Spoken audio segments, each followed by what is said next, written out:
Hi, and welcome to the Vintners Series. Oh, wine goes with chicken. For November already, 2016. What goes with chicken? Anything, really. Actually, this wine coming up. Any of these wines would go with chicken. Thanks for coming. Hey, 1976, November. Now, you were doing Winners. Number 76. Yeah, I think I was a. Hey, I wasn't flipping dogs. Maybe a few, but no. Yeah, I was a PR director for. I'm going to the Dodger Stadium, and I may have a hot dog, and I'll remember you, Ed. Well, that's super. Different hot dog. So, Vintners Series of November 2016, which is unshocking, of course, in itself. But I looked up Boat Tour. So it must have just come out because this is a '73 Boat Tour Cabernet that we. I'm pretty sure that was the first vintage. It's got to be close to it. I think right? it was the first vintage of Boat Tour, which was. That was their entry, which has now gotten a thin. It's actually hard to drink. Yeah, it's not very good. Well, now they replaced it with something called Coastal. Oh yeah, Coastal Cabernet. Some of which is good and some of which is not. But anyhow. So that's the Cabernet from Boat Tour. But that's the beauty of this business, this club we're in here that we manage is that.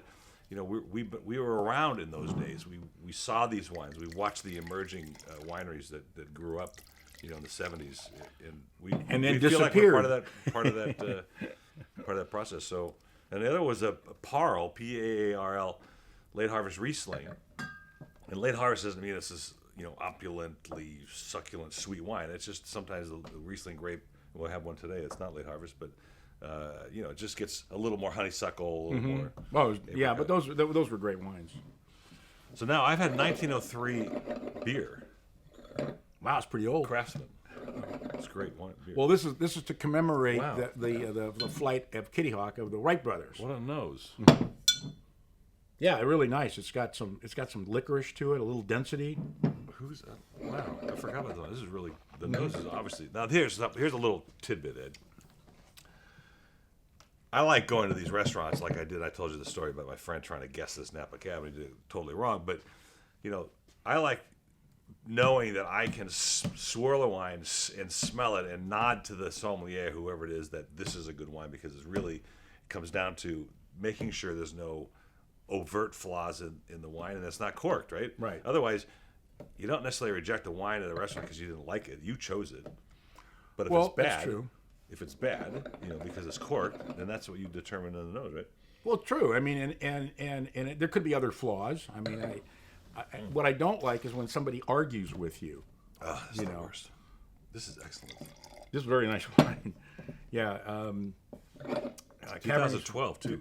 Cabernet Sauvignon, $19 on the shelf. So the color's showing that. $12.99 is the reorder price. Little brick in the color, a little brick in the nose, right? A little age in the nose. Yeah. I mean, 1903. Hell, that was a long time ago.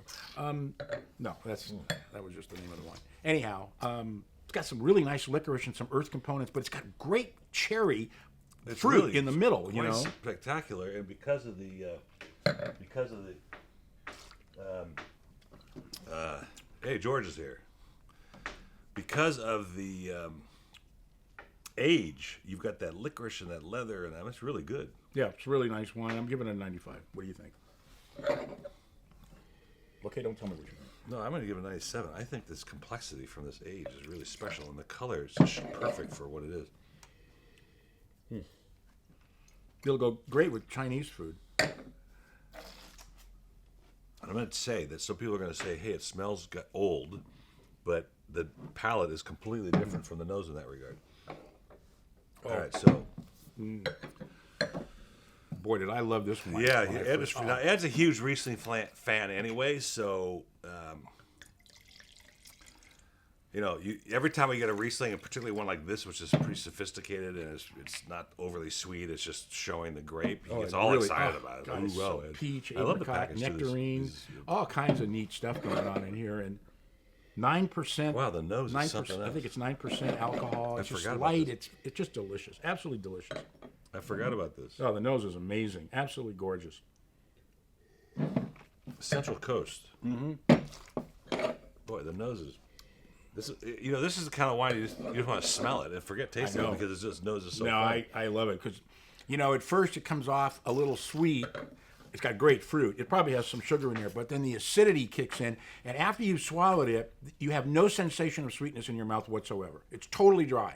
and that's how a wine should be. That's exactly how it should be. This is something. Yeah, it's really something. I'm really impressed. This is a 98 for me. This is Beautiful wine. I'm 98 too. Now, I had to explain something. People always say, hey, how do you get 98? And so I think that they're using our scale against Wine Spectator, against Wine Enthusiast, so... no, this is our scale. This is our scale, but everybody's scale, when you look at these reviews, is different. So the 91 from Enthusiast is not the same 91 from Spectator or from Robert Parker, and same here. So they're all relative to themselves. What I do like about the way we do it is that it's the same people rating it, as opposed to some of these periodicals where they've got a whole bank full of people trying to come up with a standardized scale, and that's kind of hard to do. Well, he just spent a lot of time explaining the fact that unless it's, in our estimation, 93, 4, 5 and up, you're not going to buy it. It's that simple. Basically, yeah. That's good, though. I like that one. I love that one. I really do. That's one of my favorites. Now here's something coming up in the world of red wines, and there are now vendors that only sell wines from Portugal, still wines. And I heard somebody tell me that the port sales are flat or not doing so well, so these wineries have turned to still wines. I don't know if that's true or not, because it seems to me that they've been making still wine for a long time. They have been. They've been making great still wine. Well, they're all still because port's not sparkling, but it's not. They've been making dry wines, and ports. I think are spectacular. I love port, but when I first had my very first wine made out of a port varietals, which is what this is. Particularly Quinta Touriga Nacional, which is their primary grape, the wine is out of this world, as this wine is. Now, you have to be careful, because these grapes are meant to be picked at different times. They're meant to be cut with cognac while they're still sweet. So the noses and the impressions we get are completely different than what we would expect from domestic wines of regular varieties, Cabernet, Merlot, etc. So there's a total departure. So you get a wonderful, sort of old school nose to it, old world nose, and there is a similarity in all of these wines. It's kind of an earthiness, a denseness, a slightly black licorice. But they're very, very unique. I mean, you taste it, and you go, when you're trying to guess a wine, as relating to Paul's discussion earlier, the first thing you try to do is figure out what it isn't, all right? And then you're usually wrong. But regardless, this isn't a lot of things that you normally drink. It's not Cabernet. It's not Pinot Noir. You know what's happening right now? It's been now 20, 30 seconds since I tasted it the last time, and I'm getting all these impressions. That licorice you're talking about, that leather, it's all showing up right now. It's really and it's got this grip on your tongue too. I mean, I'd love to see this wine in about 10 years, and then have it with a steak. Yeah, it's got to be like a charred steak. Right? Now we went to a place called Arthur J's in Manhattan Beach. Have you been there yet? No, I've heard it's pretty amazing, pretty expensive too. No, it's not too bad compared to some of the other places, but it's the char on the steak I had, this New York, right on the surface, was like right on. Oh, yeah, well, it better be. It wasn't cheap. Been perfect. Oh, by the way, this is $19.99 on the shelf, $12.99 retail, $95 here. I'm still getting that one. It's almost in my nose now. Yeah. It's so indicative of what it is. All right, so I don't remember.